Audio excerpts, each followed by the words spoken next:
Hi, everybody. Welcome back to the second segment of episode 125 of Sold with Updike Pugh.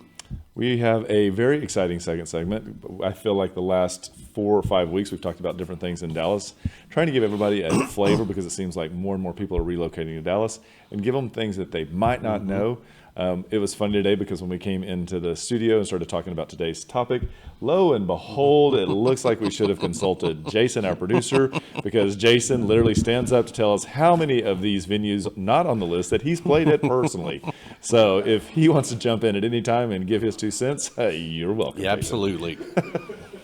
So, live music is really important to a lot of people. And with the pandemic going on, it's really created kind of confusion about where do you go and what do you do.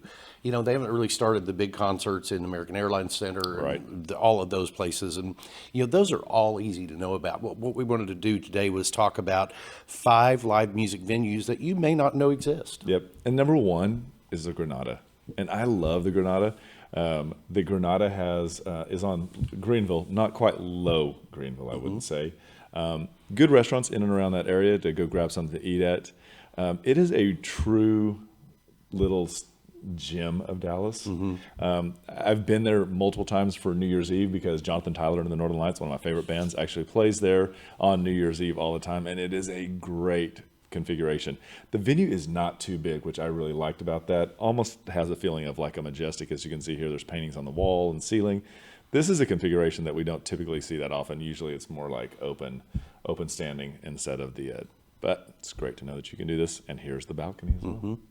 Yeah, I've been to bingo here, Bingo. Life Walk Bingo, or Really? yeah, I can't remember what it was, but yeah, it's a very flexible event space. It is. And the other band that we went and saw here was Rebirth Brass Band, I believe is what the name of it is. And it was the loudest venue I've ever been in. And I kind of planned ahead and put in silicone before I went in my ears. And I was like, oh, it can't be that loud. Nobody else has it in. And I took one out, and it was the most insane thing because they had 15 guys from New Orleans on horns. Wow. Letting it rip. It was amazing. It was a great night. Don't get me wrong. It was a great night. But woo! It was loud. Well, the second one is a place that some friends of mine have turned us on to during the pandemic, and it's called 3 Nations Brewery. And this is up in a revitalized area of downtown Carrollton that is coming back. And this is right off of Main Street and I-35. They actually do have the very traditional brewery on site there. They serve, they do have food. They also allow you to bring food in because you've got a pizza place and Twisted Roots right there. And there's a Babe's Chicken not very far away. So you have the opportunity to pick up your food before you come over there.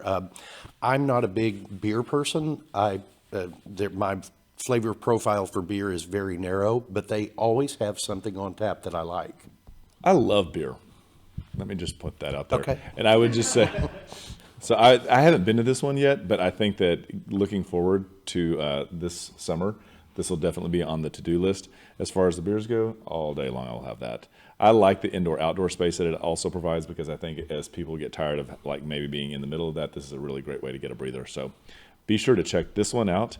The number 3 one that we're going to take a look at is Longhorn Ice House. Go ahead. You look like you had something to say. I got a story to tell. Go. So when we did not talk about this beforehand. No, we didn't. So before this opened, the one of the major guy that was opening this had a bunch of his buddies that were kind of the financial investors in it, and he wanted to open this ice house. He is an OU Sooner.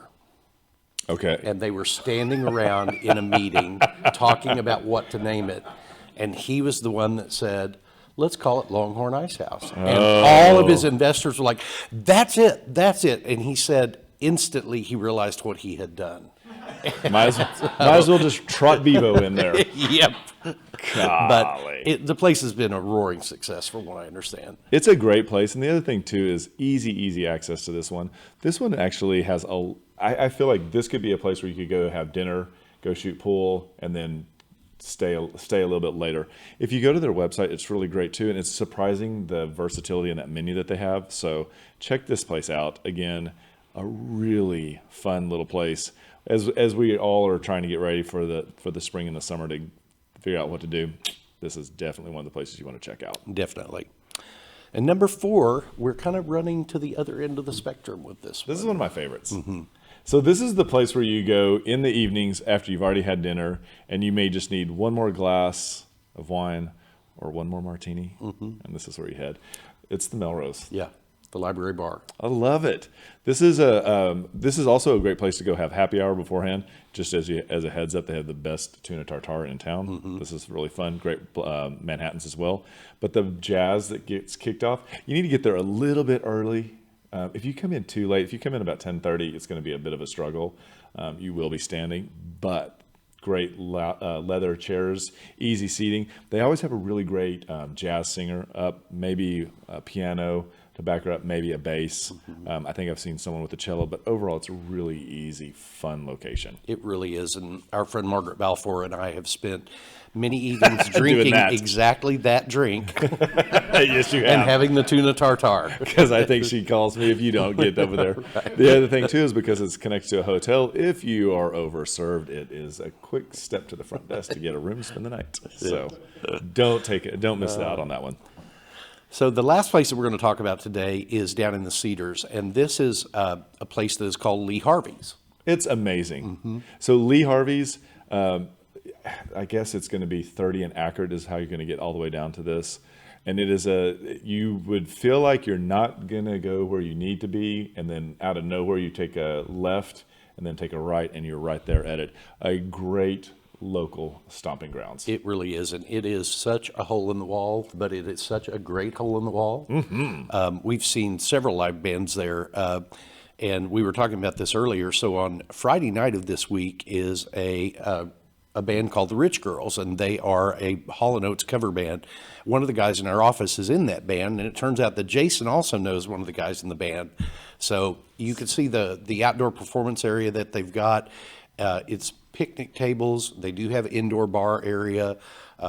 It's just a really cool place. I've ridden my scooter over there. Have you really? Yeah, and hung out in an afternoon, and it's just a really low key place. It is, and it's dog friendly, so probably on leash. Outdoor picnic tables that you sit on, get there early so you can get one. If you're coming in a little bit early, they also have really great hamburgers, I'll tell you. So this is just a fun venue. This is where I actually was introduced to a cover band called Boy Named Sue, which is a Johnny Cash. And then on Saturday night, I am taking as many people as I can organize and heading out there because they have a 70s yacht rock band playing out there. So cool. A little bit before Easter, why not? And see what happens. So we hope you found these places helpful. Go out and give them a try. We'll talk more about different other places in future episodes, but we wanted to kind of share some of the things that we were doing and some of the places we've discovered with you. So enjoy, and just remember, we want to be your realtors for life.